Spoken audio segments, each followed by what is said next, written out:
South India shopping mall kilo sale అభిమానుల కోరికపై శ్రావణంలో కూడా ఆషాఢం ధరలకి.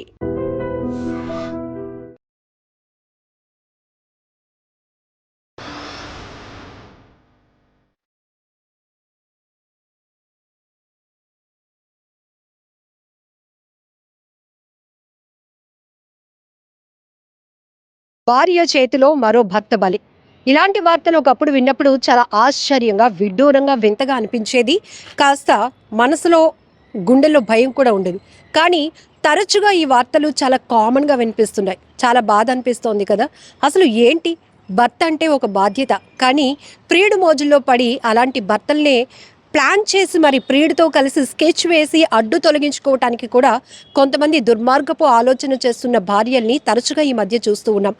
ఉత్తరప్రదేశ్లోని ఫిరోజాబాద్లో ఓ దారుణమైన ఘటన. ఆమె పేరు శశి, ప్రియుడి పేరు యాదవేంద్ర, భర్త పేరు సునీల్. ఎస్, ఈ శశి అనే ఆమె తన భర్తను అడ్డు తొలగించుకోవాలి అనుకుంది, ప్రియుడితో కలిసి ఉండాలని నిర్ణయించుకుంది. ఈ క్రమంలోనే చాలా రకాల స్కెచ్లు వేస్తూ వచ్చింది. పెరుగన్నంలో నిద్ర మాత్రలు కలిపి భర్తకు పెట్టింది.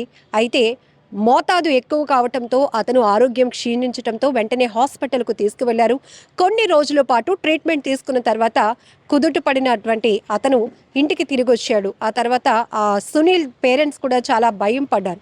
ఎందుకంటే అయ్యో నా కొడుకు ఏమైంది, ఇప్పుడే కోలుకొని ఇంటికి వచ్చారు అనుకునే టైంలోనే మరొక స్కెచ్. ఏకంగా ఈసారి ప్రియుడు హెల్ప్ తీసుకుంది శశి. భర్తను ఎలాగైనా అడ్డు తొలగించుకోవాలని రెండో ప్లాన్కి పథకం వేసింది.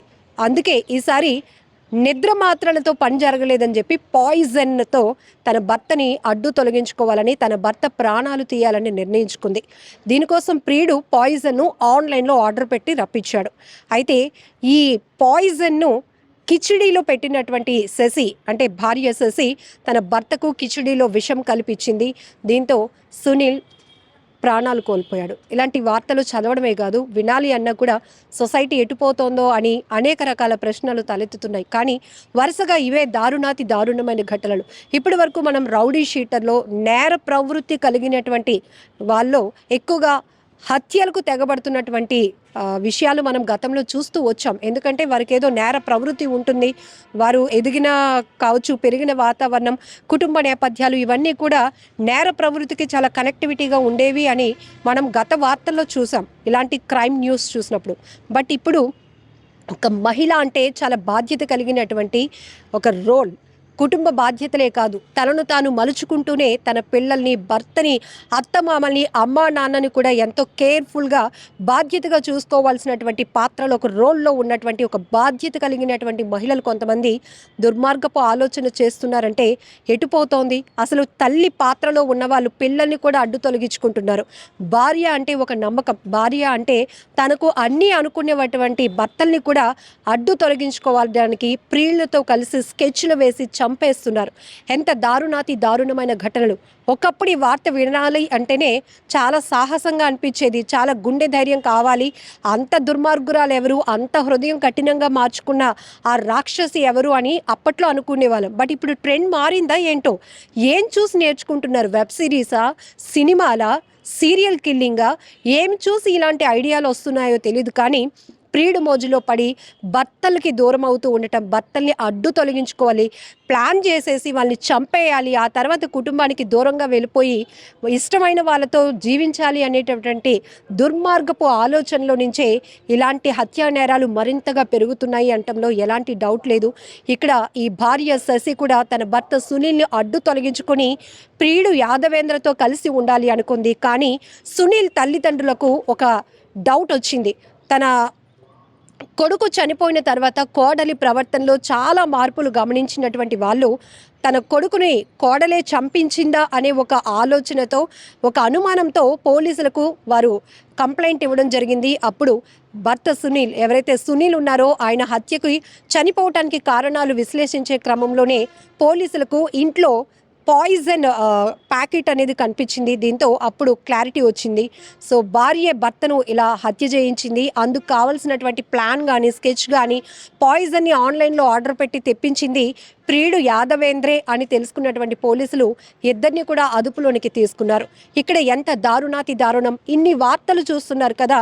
ప్రతి వార్త ఒక ఘటనను మీ అందరికీ తెలియచెప్పడమే కాదు, అందులో ఇలాంటి హత్యలు, ఆత్మహత్యలకు పాల్పడుతున్న వారి కుటుంబ పరిస్థితులు ఎలా ఉన్నాయి, హత్యలకు తెగబడుతూ నేర ప్రవృత్తి కలిగిన వారి కుటుంబాలు ఎలా విచ్ఛిన్నం అయిపోతున్నాయి, వారికి ఎలాంటి జైలు శిక్షలు అనుభవించాల్సి వస్తోంది, పోలీసుల కస్టడీలో వారు ఎదుర్కొంటున్నటువంటి పరిస్థితులు ఏంటి, ఇవి కూడా మీకు తెలియజెప్పే ప్రయత్నం చేస్తున్నప్పుడు మీకు తెలీదా, ఒక వ్యక్తిని అడ్డు తొలగించుకున్న తర్వాత పోలీసులకు చిక్కకుండా మీరు బయట తిరగగలుగుతారు అని ఎలా అనుకుంటున్నారు?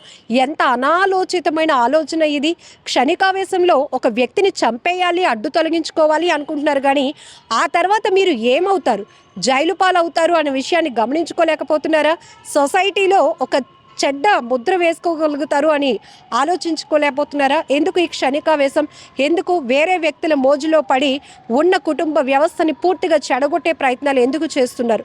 ఇక్కడ సునీల్ అమ్మా నాన్నకి డౌట్ రావడం వల్ల ఇలాంటి దుర్మార్గపు కోడల బుద్ధి, ఆ కోడల ప్రేమలో పడినటువంటి వ్యక్తి బుద్ధి బయటపడి ఇప్పుడు కటకటాల పాలైనటువంటి పరిస్థితి. ఇదొక్కటే కాదు, తరచుగా ఉత్తరప్రదేశ్లోనే కాదు అనేక రాష్ట్రాల్లో ఇలాంటి ఘటనలు మనం తరచుగా చూస్తూనే ఉన్నాం. హనీమూన్ కని తీసుకువెళ్ళి ప్లాన్ చేసి ఏదో అద్భుతాలు జరిగిపోతాయని వాళ్ళలో ఒక నమ్మకాన్ని క్రియేట్ చేసి ఆ నమ్మకాన్ని అదునుగా చేసుకొని హత్యలు చేస్తున్నందుకు తెగిస్తున్నారు. ఇంకొక వైపు డ్రమ్ముల్లో వేసేస్తున్నారు, మరొక వైపు విషం పెట్టి చంపేస్తున్నారు. అన్నం తినడం అంటే, ఒక భార్య భర్తకి అన్నం వడ్డిస్తుంది అంటే అది ఎంతో ప్రేమ, అది చాలా కనెక్టివిటీకి సంబంధించినటువంటి అంశం. కానీ అక్కడ ఆ ప్రేమతోనే నమ్మించి ఇలా గొంతు కోస్తున్నటువంటి భార్యలు ఇప్పటికైనా మారాల్సిన పరిస్థితి ఉంది.